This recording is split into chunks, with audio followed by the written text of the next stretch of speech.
Lecture du livre de la Genèse.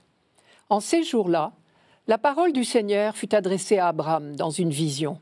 « Ne crains pas, Abraham, je suis un bouclier pour toi, ta récompense sera très grande. » Abraham répondit, « Mon Seigneur Dieu, que pourrais-tu donc me donner? Je m'en vais sans enfant, et l'héritier de ma maison, c'est Eliezer de Damas. » Abraham dit encore, « Tu ne m'as pas donné de descendance, et c'est un de mes serviteurs qui sera mon héritier. » Alors, cette parole du Seigneur fut adressée à Abraham. « Ce n'est pas lui qui sera ton héritier, mais quelqu'un de ton sang. » Puis il le fit sortir et lui dit, « Regarde le ciel et compte les étoiles, si tu le peux. » Et il déclara, « Telle sera ta descendance. » Abraham eut foi dans le Seigneur, et le Seigneur estima qu'il était juste. Le Seigneur visita Sarah comme il l'avait annoncé. Il agit pour elle comme il l'avait dit. Elle devint enceinte, et elle enfanta un fils pour Abraham dans sa vieillesse, à la date que Dieu avait fixée. Et Abraham donna un nom au fils que Sarah lui avait enfanté. Il l'appela Isaac. Nous voilà renvoyés à la longue histoire de notre famille spirituelle, depuis Abraham. Cet éleveur nomade, qu'on appellerait irakien aujourd'hui, qui a vécu vers 1850 avant Jésus-Christ, n'a pourtant apparemment que peu de points communs avec nous, citadins du XXIe siècle après Jésus-Christ. Dommage que nous n'ayons pas le temps de lire toute cette épopée d'Abraham dans la Bible.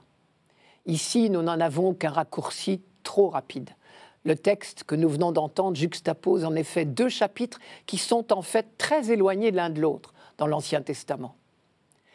Tout avait commencé par un premier appel du Seigneur à Abraham, au chapitre 12 de la Genèse, par « Va loin de ton pays, de ta famille et de la maison de ton père, et va vers le pays que je te ferai voir. » Premier appel, première promesse, un pays, une descendance.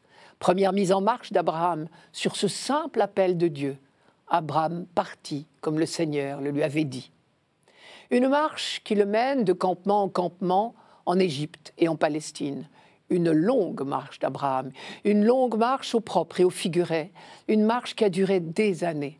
Puisqu'Abraham, nous dit-on, avait 75 ans lors du premier appel et qu'il en aura 100 à la naissance d'Isaac. Une marche ponctuée encore de promesses, par exemple au chapitre 13, « Je multiplierai ta descendance comme la poussière de la terre », au point que si l'on pouvait compter la poussière de la terre, on pourrait aussi compter ta descendance. Et sur ces promesses qui n'étaient encore que des promesses, Abraham a osé jouer sa vie. Puis c'est l'épisode du chapitre 15 qui est le début de notre lecture d'aujourd'hui. Abraham ne s'appelle encore que Abram, et Dieu lui promet une descendance aussi nombreuse que les étoiles. Abraham se permet seulement de faire remarquer que pour l'instant, sa descendance est toujours inexistante. « Mon Seigneur Dieu, que pourrais-tu donc me donner? Je suis encore sans enfant. » Cette question pleine de bon sens ne l'empêche pas de continuer à faire confiance. Et cet épisode se termine par la célèbre phrase « Abraham eut foi dans le Seigneur, et le Seigneur estima qu'il était juste. » Entre ces promesses et la naissance d'Isaac, il y aura encore bien des événements. Enfin, un beau jour, au vrai sens du terme, le Seigneur tient sa promesse et c'est la naissance d'Isaac, premier maillon de la descendance d'Abraham et de Sarah. Mais pourquoi rappeler cette vieille histoire pour la fête de la Sainte Famille? Parce que c'est avec Abraham que l'humanité a fait le plus grand pas en avant. Et nos familles humaines sont invitées à suivre le même chemin que lui. Abraham a fait 3 découvertes qui tiennent en 3 mots. La foi, l'alliance, la justice. Abraham eut foi dans le Seigneur et le Seigneur estima qu'il était juste. La foi d'abord. Cette simple formule « Abraham eut foi dans le Seigneur » nous dit que la foi est avant tout une relation. Ce n'est pas une vertu dans le vide. On n'a pas la foi tout court, mais la foi en quelqu'un, la confiance en quelqu'un. Et si nous regardons ce qu'on pourrait appeler ces coups de cœur successifs d'Abraham, ce n'est pas d'ordre intellectuel. Sa foi est une histoire tournée vers l'avenir.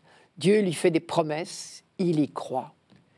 Et pourtant, soyons francs, en toute bonne logique, il aurait toute raison de douter. Mais la confiance en quelqu'un ne retient pas les raisons de douter. On peut vraiment parler de découverte à propos de la foi d'Abraham. Jusqu'à lui, les hommes cherchaient les dieux. Abraham a découvert que c'est Dieu qui cherche l'homme et lui propose son alliance. Et voilà la deuxième découverte, l'alliance. Jusqu'ici, les hommes faisaient des promesses aux divinités pour mériter leurs bienfaits. Pour Abraham, c'est Dieu qui prend l'initiative. Ne crains pas, Abraham, je suis un bouclier pour toi, ta récompense sera très grande. Troisième découverte, la justice. Le Seigneur estima qu'il était juste. La justice, au sens biblique, c'est d'abord la justesse. Comme un bon instrument sonne juste, Abraham est simplement accordé au projet de Dieu sur lui. L'homme juste, c'est celui qui répond « Me voici » à l'appel de Dieu, sans autre préalable. Abraham eut foi dans le Seigneur et le Seigneur estima qu'il était juste. Pour jouer juste, il suffit que la flûte soit disponible. C'est le flûtiste qui la fait juste. Mais le flûtiste a besoin de sa flûte. Ainsi, Dieu veut-il avoir besoin des hommes, d'hommes qui se laissent accorder à la musique éternelle de l'amour de Dieu.